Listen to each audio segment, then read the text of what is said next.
پنجاب سے آ رہے جناب میں کراچی جا رہا ہوں. میں نے کہا کیوں یار؟ وہ میں نے BLL کیا دیکھتے جناب, وہ وکالت کی ڈگری کیا کہتے ہیں, BLL LLB کا میں امتحان دینے پنجاب. میں نے کہا خدا کے بندے اور کراچی میں آ رہا ہے. میں نے پنجاب میں کہا کہ نہیں جناب وہ ہمارے کچھ دوست ہیں, کچھ لے دے ہو جائے گا, وہاں سے LLB کا امتحان جلدی پاس ہو جاتا ہے.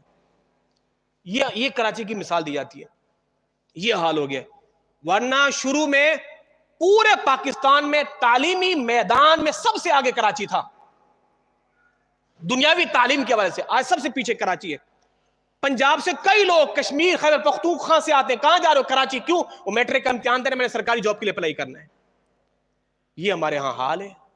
آج ہمارے کئی میٹرک پڑھے ہوئے بچے, ان کو لکھنا بھی نہیں آتا. یہ ہمارے اسکولوں کا بھی حال ہے.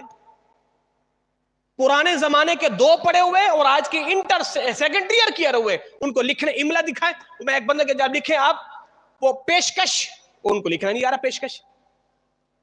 یہ ہمارا حال ہے. قوم نے کہاں گسیڑ دیا ہے, کہاں کھڈے لگا دیا ہے. ہم نے کیا یہ قوم کیا اٹھے گی؟ علم سے اٹھے گی اور بولنے سے اٹھے گی. اللہ نے زبان بولنے کے لیے دی ہے, اپنا حق مانگو, چھین کر لو, پھر دیکھیں اس قوم کے اندر کیسا انقلاب آتا ہے.